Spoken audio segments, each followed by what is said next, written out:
বিসমিল্লাহির রহমানির রহিম। জাতীয় বিশ্ববিদ্যালয়ের অনলাইন ক্লাসে সবাইকে স্বাগতম।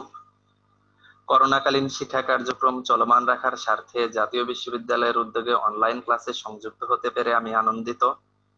সবাইকে স্বাস্থ্যবিধি মেনে চলার আহ্বান জানাচ্ছি। আমি মোহাম্মদ আসাদুজ্জামান, প্রভাষক, রসায়ন বিভাগ, তেজগাঁও কলেজ, ঢাকা। অনার্স চতুর্থ বর্ষ অনলাইন ভিডিও ক্লাসের 242807 এ বিষয় কোডের নিউক্লিয় রসায়নের উপরে আলোচনা করব। আমাদের আজকের লেকচারের শিরোনাম পারমাণবিক নিউক্লিয়াস ও এর ধর্মাবলী। Lecture number 2। সবাইকে স্বাগতম। এই পারমাণবিক নিউক্লিয়াস ও এর ধর্মাবলী এ অধ্যায়ের আলোচ্য সূচিসমূহ হচ্ছে পারমাণবিক গঠন।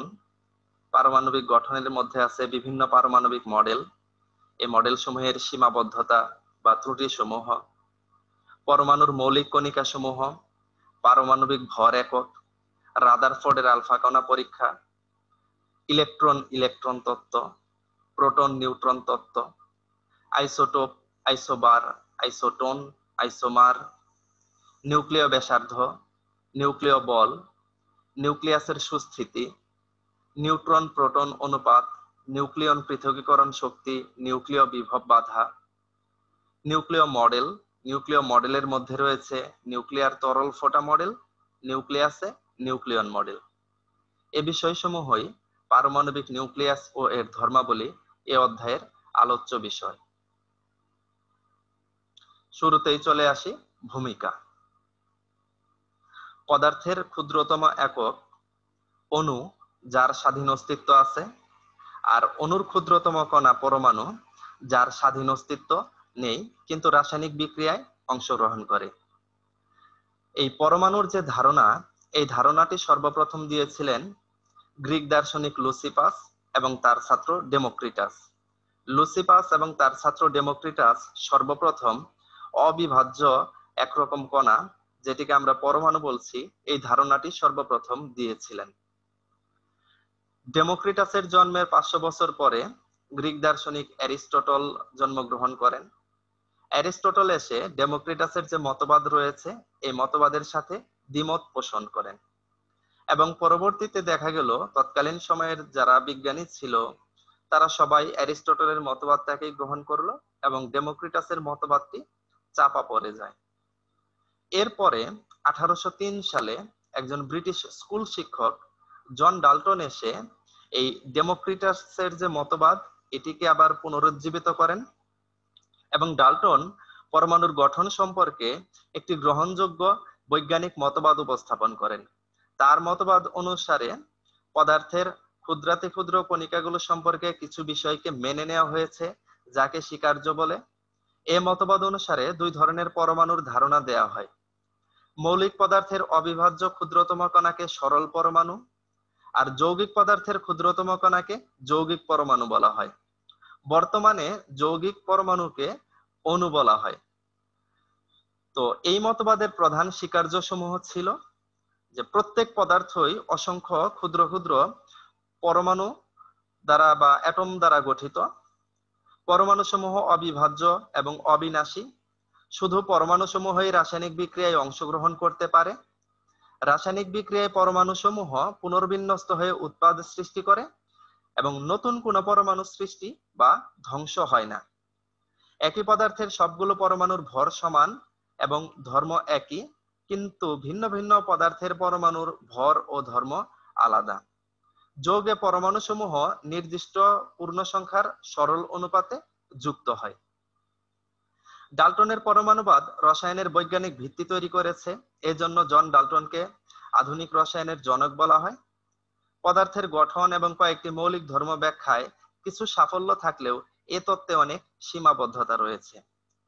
ডাল্টনের পরমাণুবাদের প্রথম যে কথা, পরমাণু সমূহ অবিভাজ্য, এদেরকে সৃষ্টিও করা যায় না, ধ্বংসও করা যায় না। কিন্তু এই পরমাণুর যে মৌলিক কণিকা সমূহ, এগুলো আবিষ্কারের পরে প্রমাণিত হয়েছে পরমাণু বিভাজ্য, অর্থাৎ পরমাণুকে ভাঙলে আমরা বিভিন্ন ধরনের মূল কণিকা পেয়ে থাকি। দ্বিতীয় যে ত্রুটিটি ছিল সেটি হচ্ছে ডাল্টনের পারমাণবিক মতবাদে একই পদার্থের সকল পরমাণুর ধর্ম এবং ভর অভিন্ন, কিন্তু আইসোটোপ আবিষ্কারের পরে আমরা দেখতে পাচ্ছি একই পদার্থেরই বিভিন্ন ভরের পরমাণু রয়েছে। যেমন হাইড্রোজেনের সাধারণ অবস্থাতে 3 ধরনের আইসোটোপ রয়েছে: প্রোটিয়াম, ডিউটেরিয়াম, ট্রিটিয়াম। এখানে প্রত্যেকটাই হাইড্রোজেন, কিন্তু তাদের ধর্মও আলাদা এবং প্রত্যেকের ভর আলাদা। ডাল্টনের পারমাণবিক মতবাদের কথা ছিল পরমাণু যদি একই হয় তাদের ধর্মও এক হবে, ভর এক হবে, কিন্তু আমরা এক্ষেত্রে দেখতেছি যে পরমাণু আলাদা হলেও তাদের ধর্ম এবং ভর ভিন্ন হয়ে গেছে। ডাল্টনের পরমাণুবাদের আরেকটি কথা ছিল বিভিন্ন পদার্থের পরমাণুর ধর্ম ও ভর বিভিন্ন, অর্থাৎ পরমাণু যদি আলাদা হয় তাদের ধর্ম আলাদা হবে, তাদের ভর আলাদা হবে। কপার এবং জিঙ্ক দুজনের পারমাণবিক সংখ্যা কপারের 29, জিঙ্কের 30, কিন্তু দুজনেরই একটি করে আইসোটোপ রয়েছে। কপারের একটি আইসোটোপ রয়েছে, তার ভর 64, জিঙ্কের একটি আইসোটোপ রয়েছে, তার ভর 64।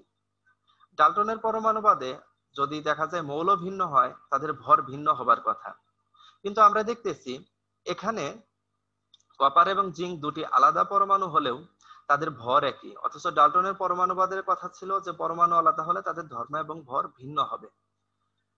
আচ্ছা, তারপরে পরমাণু সমূহ সবসময় সরল অনুপাতে যুক্ত হয়ে যৌগ গঠন করার কথা থাকলেও দেখা গেছে যে অনেক ক্ষেত্রে এর ব্যতিক্রম পরিলক্ষিত হয়। এই হচ্ছে ডাল্টনের পরমাণুবাদের ত্রুটি সমূহ। পরমাণুর বিভিন্ন ধরনের মৌলিক কণিকা আবিষ্কারের পরে বিজ্ঞানীদের ভিতরে জানার আগ্রহ জাগলো তাহলে পরমাণু সমূহ কিভাবে গঠিত। এ সম্পর্কে বিভিন্ন জন বিভিন্ন মতবাদ ব্যক্ত করেন।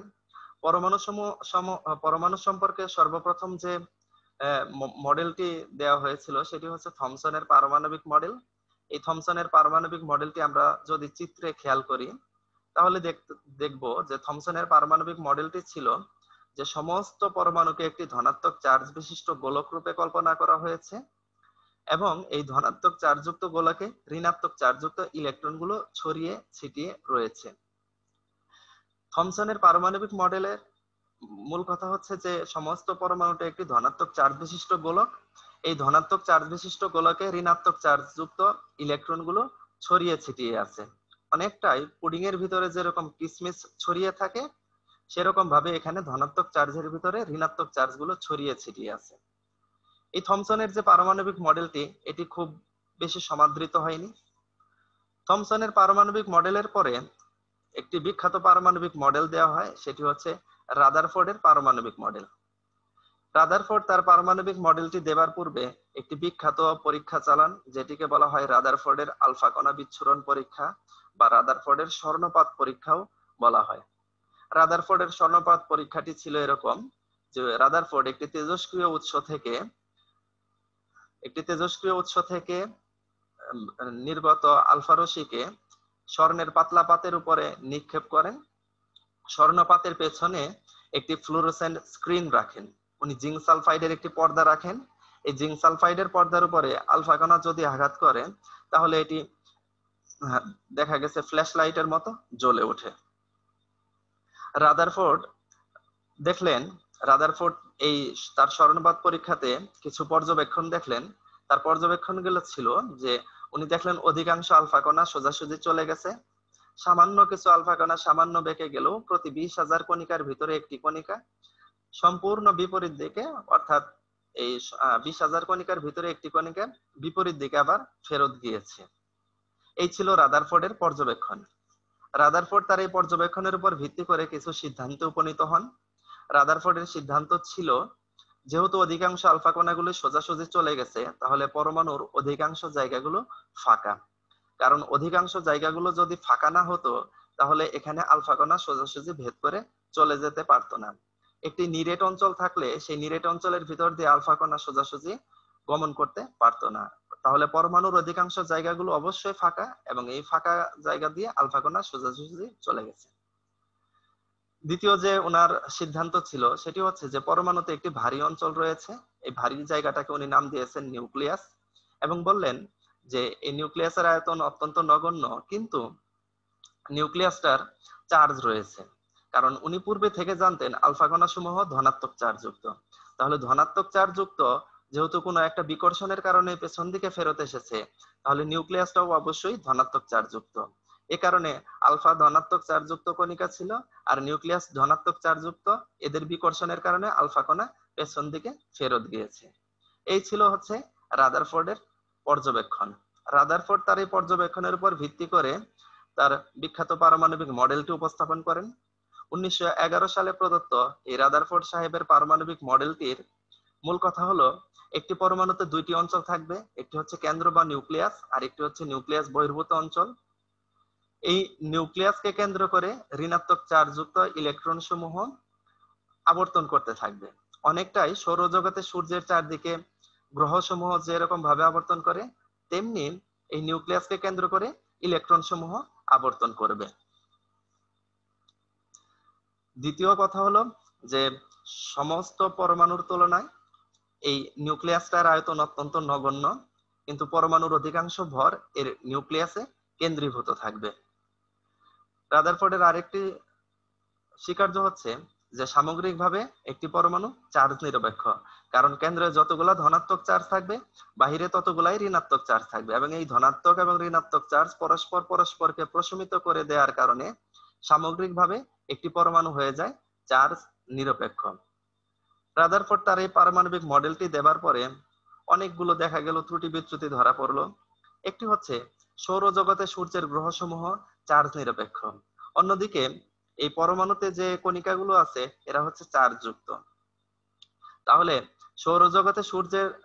সৌরজগতের গ্রহগুলোর ভিতরকার আকর্ষণের সাথে এই দুটি চার্জযুক্ত বস্তু কণার আকর্ষণের ভিতরে যদি আমরা তুলনা করি, এই কম্পেয়ারটা আসলে ওইভাবে চলে না।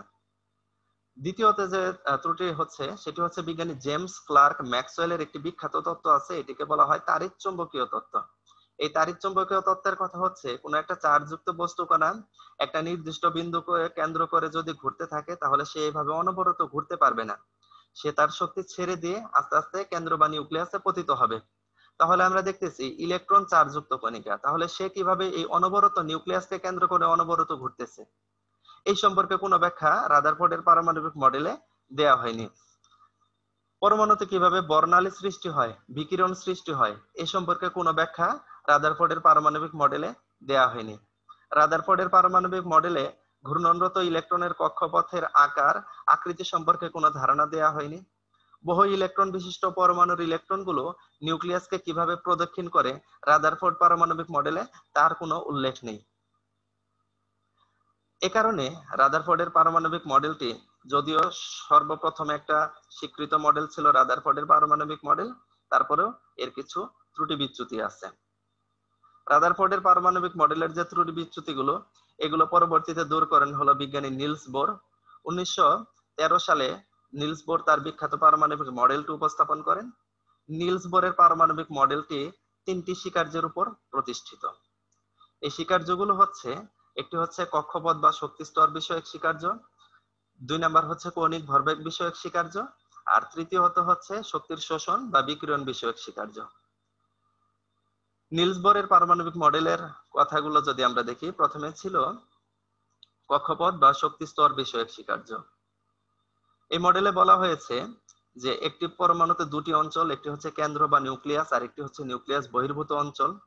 এই নিউক্লিয়াসকে কেন্দ্র করে ইলেকট্রন সমূহ কতগুলো সুনির্দিষ্ট কক্ষপথে থেকে আবর্তন করবে, অর্থাৎ কক্ষপথ বিষয়টার ধারণা সর্বপ্রথম দিয়েছেন আমাদেরকে বিজ্ঞানী নিলস বোর, এবং উনি এদেরকে নামকরণ করেছেন। প্রথম কক্ষপথকে নাম দিয়েছেন কে শেল, তারপরে এল শেল, তারপরে এম শেল, তারপরে এন শেল, এইভাবে নামকরণ করে গিয়েছেন, এবং বলেছেন যে এক কক্ষপথে যখন ইলেকট্রন সমূহ স্বাভাবিকভাবে আবর্তন করবে তখন তারা সাধারণ পদার্থবিদ্যার সকল নিয়ম মেনে চলবে, তবে স্বাভাবিকভাবে তারা কোনো শক্তি শোষণও করবে না, কোনো শক্তি বিকিরণও করবে না। দ্বিতীয় যে স্বীকার্য ছিল সেটি হচ্ছে কৌণিক ভরবেগ বিষয়ক স্বীকার্য। এই কৌণিক ভরবেগ বিষয়ক স্বীকার্যে বলা হয়েছে যে কোনো কক্ষপথে আবর্তনরত ইলেকট্রনের কৌণিক ভরবেগের মান অর্থাৎ mvr h/2π এর অখণ্ড গুণিতক। এর অর্থ কি? এর অর্থ হচ্ছে যে যদি একটি ইলেকট্রন প্রথম কক্ষপথে আবর্তন করে তাহলে তার কৌণিক ভরবেগের মান mvr সমান 1h/2π। যদি দ্বিতীয় কক্ষপথে আবর্তন করে তাহলে mvr সমান 2h/2π। যদি তৃতীয় কক্ষপথে আবর্তন করে তাহলে mvr সমান 3h/2π। এইভাবে nতম কক্ষপথে আবর্তন করলে তাহলে কৌণিক ভরবেগ mvr সমান হচ্ছে nh/2π। এজন্যই বলা হয়েছে যে যে কোনো কক্ষপথে আবর্তনরত ইলেকট্রনের কৌণিক ভরবেগের মান অর্থাৎ mvr সমান nh/2π। এখানে m সমান ইলেকট্রনের ভর, যার মান আমরা জানি 9.108 × 10⁻28 গ্রাম। v হচ্ছে ইলেকট্রনের গতিবেগ, আর হচ্ছে কেন্দ্র বা নিউক্লিয়াস থেকে এই কক্ষপথের দূরত্ব বা কক্ষপথের ব্যাসার্ধ, n হচ্ছে কক্ষপথের সংখ্যা, h হচ্ছে প্লাঙ্কের ধ্রুবক যার মান 6.626 × 10⁻34 জুল সেকেন্ড, আর পায়ের মান ধ্রুবক। আচ্ছা, তৃতীয় যে স্বীকার্য ছিল সেটি হলো শক্তির শোষণ বা বিকিরণ বিষয়ক স্বীকার্য।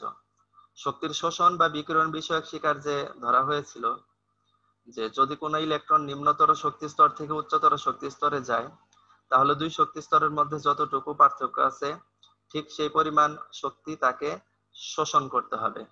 আবার যদি উচ্চতর থেকে নিম্নতর শক্তি স্তরে নেমে আসে তাহলে দুই শক্তি স্তরের মধ্যে যতটুকু ব্যবধান ঠিক সেই পরিমাণ শক্তি বিকিরণ করতে হবে। যখন নিম্নতর থেকে উচ্চতর শক্তি স্তরে যায় তখন যে শোষণ বর্ণালীগুলো হয়, এখানে শোষণ বর্ণালীগুলো হয় হলো অনুজ্জ্বল বা কালো। উচ্চতর থেকে যখন নিম্নতর শক্তি স্তরে ইলেকট্রন সমূহ নেমে আসে তখন এই ইলেকট্রন দেখা যায় যে শক্তি ছেড়ে দিয়ে আসে। তাহলে যখন শক্তি ছেড়ে দেয় তখন হয় বিকিরণ বর্ণালী হয়, যেগুলো হয় হলো অনেক উজ্জ্বল। এই হচ্ছে নিলস বোরের পারমাণবিক মডেল। তো নিলস বোরের পারমাণবিক মডেলটির সাফল্যগুলো হচ্ছে যে বহু ইলেকট্রন বিশিষ্ট পরমাণুর ক্ষেত্রে এই মডেল ব্যাখ্যা দিতে পারে। দ্বিতীয়ত হচ্ছে যে পরমাণুতে কিভাবে বর্ণালী সৃষ্টি হয়, বিকিরণ সৃষ্টি হয়, এই সম্পর্কে ব্যাখ্যা নিলস বোরের পারমাণবিক মডেল হতে দেওয়া যায়। নিলস বোরের পারমাণবিক মডেল দ্বারা আমরা কক্ষপথের দূরত্ব, কৌণিক অর্থাৎ কৌণিক ভরবেগ এগুলো কি কত হবে এগুলা বের করা যায়। এজন্য নিলস বোরের পারমাণবিক মডেলটি একটি উন্নততর মডেল। নিলস বোরের পারমাণবিক মডেলের যদি আমরা সীমাবদ্ধতাগুলো দেখি তাহলে সীমাবদ্ধতাগুলো হচ্ছে হাইড্রোজেনের পারমাণবিক বর্ণালী অনেক সুষ্ঠুভাবে ব্যাখ্যা করতে পারলেও উচ্চ পারমাণবিক সংখ্যা বিশিষ্ট মৌলের বর্ণালী এটি দ্বারা খুব ভালোভাবে ব্যাখ্যা করা যায় না। যখন হাইড্রোজেন পরমাণুতে ইলেকট্রন উচ্চতর থেকে নিম্নতর শক্তি স্তরে নেমে আসে তখন বর্ণালীতে একটি রেখা পাবার কথা থাকলেও এর আশেপাশে অনেকগুলো সূক্ষ্ম রেখার উপস্থিতি দেখা যায়। এই সূক্ষ্ম রেখার কারণ নিলস বোরের পারমাণবিক মডেলে দেয়া হয়নি। যদি দেখা যায় বর্ণালীর উপরে চৌম্বক ক্ষেত্র বা বিদ্যুৎ ক্ষেত্র প্রয়োগ করা হয় তাহলে বর্ণালী রেখার বিভক্তিকরণ বা স্প্লিটিং ঘটে। এই স্প্লিটিং এর কারণটা কি এ সম্পর্কে কোনো ব্যাখ্যা নিলস বোরের পারমাণবিক মডেলে দেয়া হয়নি। যদিও দেখা যায় নিলস বোরের পারমাণবিক মডেলে কিছু সীমাবদ্ধতা পাওয়া যায়, তারপরেও সামগ্রিকভাবে এই মডেলটাকে বলা হয় একটি পরিপূর্ণ ইলেকট্রনিক বা পরমাণু অ্যাটমিক মডেল। এই মডেলটাকে বলা হয় যে একটা পরিপূর্ণ অ্যাটমিক মডেল। এরপর আমরা আসি পরমাণুর মৌলিক কণিকা সমূহ। পরমাণুর মৌলিক কণিকা সমূহ কি? যে পরমাণুকে বিভাজন করলে যেসব সূক্ষ্ম কণা পাওয়া যায় তাদেরকে পরমাণুর মৌলিক কণিকা বলে। এসব সূক্ষ্ম কণা দ্বারা পরমাণু গঠিত। মৌলিক কণিকাকে আমরা তিন ভাগে ভাগ করেছি: স্থায়ী মূল কণিকা, অস্থায়ী মূল কণিকা, কম্পোজিট কণিকা। স্থায়ী মূল কণিকা কি? যে মূল কণিকা পরমাণুতে সব সময়ের জন্য অবস্থান করে তাকে স্থায়ী মূল কণিকা বলে। স্থায়ী মূল কণিকা তিনটি: ইলেকট্রন, প্রোটন, নিউট্রন। অস্থায়ী মূল কণিকা হচ্ছে যে সমস্ত মূল কণিকা পরমাণুতে স্বল্প সময়ের জন্য অবস্থান করে এবং উৎপন্ন হবার কিছু সময় পরে বিলীন হয়ে যায়, তাদেরকে অস্থায়ী মৌলিক কণিকা বলে। অস্থায়ী মৌলিক কণিকার মধ্যে রয়েছে নিউট্রিনো, অ্যান্টিনিউট্রিনো, পজিট্রন, বোসন ইত্যাদি। কম্পোজিট কণিকা, কম্পোজিট কণিকাগুলো পরমাণুর স্থায়ী কণিকা নয়। বিশেষ অবস্থায়ও ক্ষেত্রে এই কণিকাগুলো সৃষ্টি হয় এবং পরবর্তীতে বিনষ্ট হয় বা অন্য কণায় রূপান্তরিত হয়, যেমন আলফা কণা, ডিউটেরন। এরা হচ্ছে কম্পোজিট কণিকা। পরমাণুর তিনটি যে স্থায়ী মূল কণিকা রয়েছে এদের সম্পর্কে যদি আমরা আলোচনা করি, সর্বপ্রথমে আলোচনা করব ইলেকট্রন। 1897 সালে sir J J Thomson cathode রশ্মির পরীক্ষা নিরীক্ষার সময় ইলেকট্রনের অস্তিত্ব আবিষ্কার করেন। প্রায় সব প্রকার পরমাণুতে ইলেকট্রন বিদ্যমান। পদার্থের মধ্যে সর্বাপেক্ষা ক্ষুদ্রতম মূল কণিকা হচ্ছে ইলেকট্রন। একটি ইলেকট্রনের ভর 9.108 ইন্টু 10⁻⁻28 গ্রাম। এর চার্জ -1.603 ইন্টু 10⁻⁻19 কুলম্ব। এর প্রতীক হচ্ছে ই, স্মল ই, এবং ইলেকট্রন পরমাণুর নিউক্লিয়াসের বাহিরে অবস্থান করে। প্রোটন। বিজ্ঞানী রাদারফোর্ড ঘোষণা করেন যে ইলেকট্রনের মতো প্রোটনও সব পদার্থের একটি সাধারণ উপাদান। প্রোটন পরমাণুর নিউক্লিয়াসে বিদ্যমান সর্বাপেক্ষা হালকা ধনাত্মক চার্জ বিশিষ্ট মৌলিক কণিকা। এর ভর 1.673 ইন্টু 10⁻⁻24 গ্রাম। এর পারমাণবিক ভর স্কেলে, যার মান হচ্ছে 1.007276 অ্যাটমিক মাস ইউনিট, এর চার্জ প্লাস 1.603 ইন্টু 10⁻⁻19 কুলম্ব। এটি ধনাত্মক চার্জযুক্ত কণা, যা ধনাত্মক চার্জের একক ধরা হয়। এর প্রতীক হচ্ছে পি, এবং প্রোটন পরমাণুর নিউক্লিয়াসে অবস্থান করে। নিউট্রন। বিজ্ঞানী জেমস চ্যাডউইক 1932 সালে নিউট্রন সম্পর্কে ধারণা দেন এবং এ সিদ্ধান্তে উপনীত হন যে হাইড্রোজেন 1 ব্যতীত, অর্থাৎ প্রোটিয়াম ব্যতীত অন্য যে কোনো পরমাণুর অভ্যন্তরে নিউট্রন বিদ্যমান থাকে। নিউট্রনের ভর 1.675 ইন্টু 10⁻⁻24 গ্রাম, যা ইলেকট্রনের ভরের 1837 গুণ। পারমাণবিক স্কেলে এর মান হচ্ছে 1.008665 অ্যাটমিক মাস ইউনিট। নিউট্রনের প্রতীক এন। এটি চার্জ নিরপেক্ষ কণিকা এবং এটিও পরমাণুর নিউক্লিয়াসে অবস্থান করে। পারমাণবিক ভর একক। কার্বন 12 আইসোটোপের একটি পরমাণুর ভরের 1/12 অংশের মানকে পারমাণবিক ভর একক বলে। অর্থাৎ 1 অ্যাটমিক মাস ইউনিট সমান কার্বন 12 আইসোটোপের একটি পরমাণুর ভর ইন্টু 1/12। কার্বন 12 আইসোটোপের একটি পরমাণুর ভর 1.992646,547 ইন্টু 10⁻⁻23 গ্রাম ইন্টু 1/12 সমান সমান 1.6603 ইন্টু 10⁻⁻24 গ্রাম। অর্থাৎ 1 অ্যাটমিক মাস ইউনিট সমান 1.6603 ইন্টু 10⁻⁻24 গ্রাম। অ্যাটমিক মাস ইউনিট ও মেগা ইলেকট্রন ভোল্টের মাঝে যদি আমরা সম্পর্ক দেখি, আইনস্টাইনের আপেক্ষিক তত্ত্ব অনুসারে ই সমান এমসি স্কয়ার। তাহলে 1 গ্রাম ভর সমান হচ্ছে ই সমান এম হচ্ছে 1 গ্রাম, আর আলোর বেগ সি হচ্ছে 2.998 ইন্টু 10⁻10 সেন্টিমিটার পার সেকেন্ড। তাহলে এই সব মিলিয়ে 1 গ্রাম ভর সমান আসে হলো 8.9889 into 10⁻20 erg. 1 atomic mass unit সমান তাহলে 1.6603 ইন্টু 10⁻⁻24 গ্রাম। অ্যাটমিক মাস ইউনিটকে আমরা যদি ইয়েতে নিয়ে যাই, অর্থাৎ অ্যাটমিক মাস ইউনিট থেকে আমরা কিসে নিয়ে যাব, অর্থাৎ আর্গে নিয়ে যাই, তাহলে 1 গ্রাম সমান হচ্ছে 8.9889 ইন্টু 10⁻⁻20 আর্গ। তাহলে গ্রামকে 8.9889 ইন্টু 10⁻20 আর্গ দ্বারা গুণ করলে মান আসছে 1.49 ইন্টু 10⁻⁻4 আর্গ। এই আর্গকে যদি আমরা মেগা ইলেকট্রন ভোল্টে নেই, তাহলে 1.6 ইন্টু 10⁻6 এই মান দ্বারা যদি ভাগ করি সমান সমান আসে 931। অর্থাৎ 1 অ্যাটমিক মাস ইউনিট সমান 931 মেগা ইলেকট্রন ভোল্ট। ভর সংখ্যা, পারমাণবিক সংখ্যা, আইসোটোপ। ভর সংখ্যা হচ্ছে যে পরমাণুতে বিদ্যমান প্রোটন এবং নিউট্রন এদের মোট যে সংখ্যা, সেই সংখ্যাকে আমরা বলি ভর সংখ্যা। অর্থাৎ একটা পরমাণুতে বিদ্যমান প্রোটন এবং নিউট্রনের মোট সংখ্যাকে তার ভর সংখ্যা বলে। পারমাণবিক সংখ্যা। পারমাণবিক সংখ্যা হচ্ছে কোন মৌলের নিউক্লিয়াসে বিদ্যমান প্রোটন সংখ্যাকে উক্ত মৌলের পারমাণবিক সংখ্যা বলে। যেমন আমরা দেখি সোডিয়ামের পারমাণবিক সংখ্যা 11, অক্সিজেনের পারমাণবিক সংখ্যা 8, অর্থাৎ এদের প্রত্যেকেরই প্রোটন সংখ্যা হচ্ছে সোডিয়ামের 11, অক্সিজেনের হচ্ছে 8। এই জন্য তাদের পারমাণবিক সংখ্যা আমরা বলি 11 এবং 8। আইসোটোপ। আইসোটোপ হচ্ছে যে যাদের প্রোটন সংখ্যা একই এবং ভর সংখ্যা ভিন্ন, তাদেরকে আমরা বলি হচ্ছে আইসোটোপ। যেমন এখানে যদি খেয়াল করি, প্রোটিয়াম, ডিউটেরিয়াম, ট্রিটিয়াম, তাদের প্রত্যেকেরই প্রোটন সংখ্যা 1, সেম।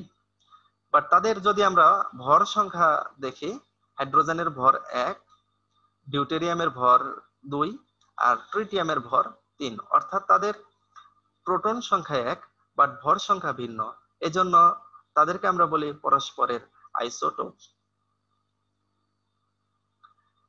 নিউক্লিয়াস। নিউক্লিয়াসের যদি আমরা বৈশিষ্ট্যগুলো দেখি, অর্থাৎ নিউক্লিয়াস কি, যে পরমাণুর কেন্দ্রস্থলে বিদ্যমান যে ক্ষুদ্র অংশে পরমাণুর সমস্ত ধনাত্মক আধান বা ভর নিহিত থাকে তাকে নিউক্লিয়াস বলে। নিউক্লিয়াসের বৈশিষ্ট্য যদি দেখা হয়, নিউক্লিয়াসে ধনাত্মক চার্জযুক্ত প্রোটন ও চার্জবিহীন নিউট্রন একত্রে অবস্থান করে। সকল নিউক্লিয়াসের একটি বন্ধন শক্তি ও ভর থাকে। নিউক্লিয়াসের ব্যাসার্ধ পরমাণুর তুলনায় অত্যন্ত নগণ্য এবং নিউক্লিয়াসের ব্যাসার্ধ বের করার একটি সূত্র আছে, R সমান R0 into a to the power 1/3, যেখানে R0 এর মান হচ্ছে 1.4 ফেমটোমিটার। এ হচ্ছে নিউক্লিয়াসের ভর। নিউক্লিয়াসের আয়তন V সমান 4/3 পাই r কিউব। নিউক্লিয়াসের ঘনত্ব ρ সমান m/v, অর্থাৎ পরমাণুর ভর, নিউক্লিয়াসের ভরকে তার আয়তন দ্বারা যদি আমরা ভাগ করি তাহলে ঘনত্ব বের হয়ে যাবে। নিউক্লিয়াস প্রোটন ও নিউট্রন দ্বারা গঠিত এবং ধনাত্মক আধান বিশিষ্ট প্রোটন এবং আধানবিহীন নিউট্রন সমূহ নিউক্লিয় বন্ধন বল দ্বারা আবদ্ধ থাকে। এই হচ্ছে নিউক্লিয়াসের বৈশিষ্ট্য। নিউক্লিয়াসের সুস্থিতির নিয়ামক সমূহ যদি আমরা দেখি, নিউক্লিয়াসের সুস্থিতির দুটি নিয়ামক রয়েছে। নিউক্লিয়াসের সুস্থিতির নিয়ামক হচ্ছে, একটি হচ্ছে নিউক্লিয়াসের নিউট্রন প্রোটন অনুপাত, আরেকটি হচ্ছে নিউক্লিয়াসে সমগ্র নিউক্লিয়ন সংখ্যার উপর। নিউক্লিয়াসের নিউট্রন প্রোটন অনুপাত যদি দেখা হয়, নিউক্লিয়াসের সুস্থিতি নির্ণয়ের প্রধান নিয়ামক হলো নিউট্রন প্রোটন অনুপাত। যেমন নিম্নের লেখচিত্রে, এই যে লেখচিত্রটা যদি আমরা খেয়াল করি, নিম্নের লেখচিত্রে নিউট্রন সংখ্যা বনাম প্রোটন সংখ্যা বসালে বিভিন্ন সুস্থিতির আইসোটোপ পাওয়া যায়, যাদের পারমাণবিক সংখ্যা প্রায় 20 এবং নিউট্রন বাই প্রোটন এর অনুপাত হচ্ছে 1। এবং এই যে পিঙ্ক ব্যান্ডটা দেখতেছি আমরা, পিঙ্ক ব্যান্ড যেটাকে আমরা বলেছি হলো সুস্থিত বেল্ট, এই সুস্থিত বেল্টটি শেষ হয়েছে হচ্ছে এই লেড দিয়ে, অর্থাৎ যার পারমাণবিক সংখ্যা 82, সেই মৌলতে গিয়ে নিউট্রন এবং প্রোটনের অনুপাতটা দেখা গেছে একটা নির্দিষ্ট পর্যন্ত ছিল। এর চাইতে যদি বেশি হয় তাহলে দেখা গেছে ওই সমস্ত নিউক্লিয়ন সমূহ, অর্থাৎ ওই সমস্ত নিউক্লিয়াস সমূহ আনস্টেবল হয়ে যায়। নিউক্লিয়াসে বিদ্যমান, নিউক্লিয়াসের সমগ্র নিউক্লিয়ন সংখ্যার উপর, নিউক্লিয়ন সংখ্যার উপরও উহার সুস্থিতি নির্ভর করে। নিউক্লিয়ন সংখ্যা 208 এর চেয়ে উচ্চ হলে ওই নিউক্লিয়াস সুস্থিতি, অর্থাৎ নিউক্লিয়াসে যদি নিউক্লিয়ন সংখ্যা 208 এর চাইতে বেশি হয় তাহলে ওই নিউক্লিয়াস আর সুস্থিতি প্রদর্শন করে না। এর কারণ হচ্ছে, যদি এর কারণ নিউক্লিয়াসে একটি শক্তিশালী বল বিদ্যমান যেটি 100 এর চেয়ে বেশি শক্তিধর, তথা একটি ইলেকট্রোস্ট্যাটিক বিকর্ষণ বলও বিদ্যমান থাকে। যদি এবং এই বিকর্ষণ বল খুব কম দূরত্বে ক্রিয়াশীল থাকে। যখন নিউক্লিয়াস একটি সুনির্দিষ্ট আকারে পৌঁছায় তখন শক্তিশালী বল এই নিউক্লিয়াসে একীভূত থাকে। এই হচ্ছে আমাদের এই নিউক্লিয়াসের সুস্থিতির নিয়ামক সমূহ।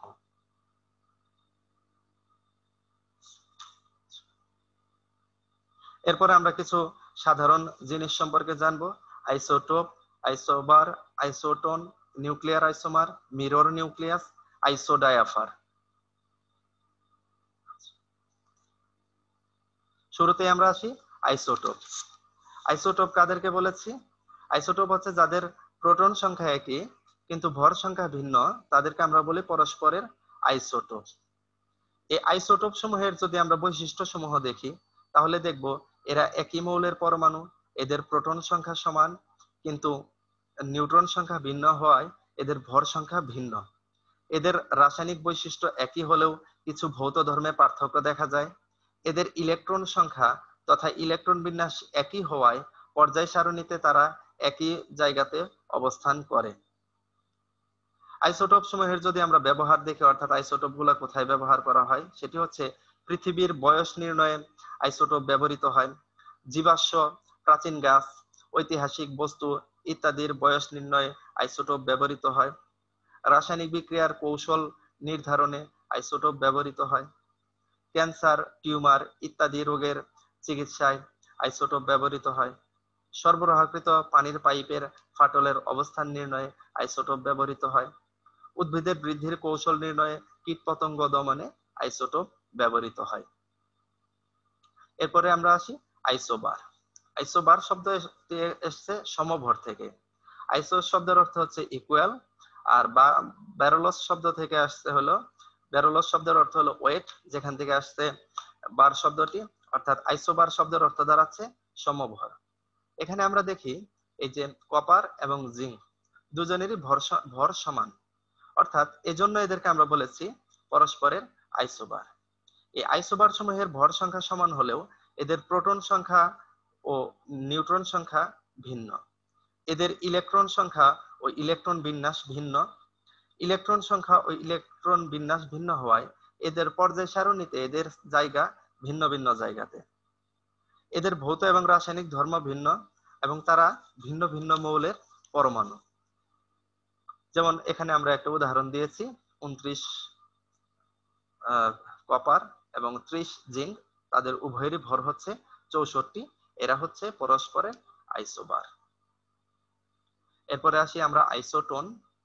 আইসোটোন হচ্ছে যে সকল পরমাণুর নিউট্রন সংখ্যা সমান কিন্তু পারমাণবিক সংখ্যা ও পারমাণবিক ভর ভিন্ন, তাদেরকে পরস্পরের আইসোটোন বলে। প্রোটন সংখ্যা ভিন্ন হওয়ায় আইসোটোন সমূহ ভিন্ন মৌলের পরমাণু। এদের ভৌত ও রাসায়নিক ধর্ম ভিন্ন এবং পর্যায় সারণীতে তাদের অবস্থান ভিন্ন গ্রুপে। যেমন এখানে আমরা যে উদাহরণটা দিয়েছি সেটি হচ্ছে নাইট্রোজেন, তার পারমাণবিক সংখ্যা 7, অক্সিজেন তার পারমাণবিক সংখ্যা 8। নাইট্রোজেনের পারমাণবিক ভর 15, অক্সিজেনের পারমাণবিক ভর 16। উভয়েরই প্রোটন সংখ্যা যদি আমরা দেখি, প্রোটন সংখ্যা ভিন্ন, তাদের ভর সংখ্যাগুলা ভিন্ন, বাট নাইট্রোজেন এই যে আইসোটোপ আছে এখানে আমরা দেখতেছি নিউট্রন সংখ্যা হচ্ছে 8, আর অক্সিজেনের যে আইসোটোপটি আছে তারও নিউট্রন সংখ্যা হচ্ছে 8। অর্থাৎ দুটি আলাদা মৌলের পরমাণু, তাদের প্রোটন সংখ্যা ভিন্ন, তাদের ভর সংখ্যা ভিন্ন, বাট তাদের নিউট্রন সংখ্যা একই হয়ে গেছে। এই কারণে এদেরকে আমরা বলেছি পরস্পরের আইসোটোন। এরপরে আসি নিউক্লিয়ার আইসোমার। নিউক্লিয়ার আইসোমার সমূহ হচ্ছে যেসব পরমাণুর পারমাণবিক সংখ্যা ও ভর সংখ্যা সমান কিন্তু তেজস্ক্রিয় ধর্ম ভিন্ন, তাদেরকে নিউক্লিয়ার আইসোমার বলে। এদের ইলেকট্রন, প্রোটন ও নিউট্রন সংখ্যা একই কিন্তু নিউক্লিয়াসের ভিতরে শক্তির পার্থক্য থাকায় তেজস্ক্রিয়তা ধর্মে ভিন্ন হয়। যেমন কোবাল্ট 60 এর যে আইসোটোপটি উচ্চ শক্তি স্তরে অবস্থান করে,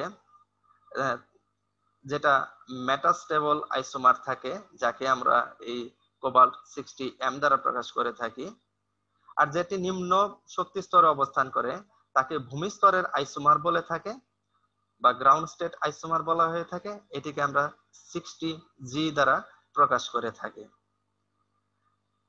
এদের ইলেকট্রন সংখ্যা, প্রোটন সংখ্যা, নিউট্রন সংখ্যা সবকিছুই সমান, কিন্তু তাদের ভিতরের ভিন্নতা হচ্ছে তাদের নিউক্লিয়াসের গঠনগুলো ভিন্ন।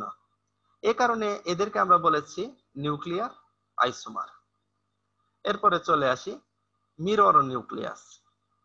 মিরর নিউক্লিয়াস হচ্ছে দুটি পরমাণুর দুটি নিউক্লিয়াসের মধ্যে যদি একটির প্রোটন সংখ্যা ও নিউট্রন সংখ্যা যথাক্রমে অপরদিকে নিউট্রন সংখ্যা ও প্রোটন সংখ্যার সমান হয়, তাদেরকে যথাক্রমে মিরর নিউক্লিয়াস বলে।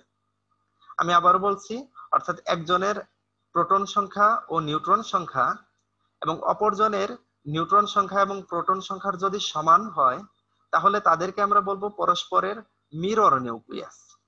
আমরা এখানে যে উদাহরণটি দিয়েছি, এখানে নাইট্রোজেন 7, অক্সিজেন 8।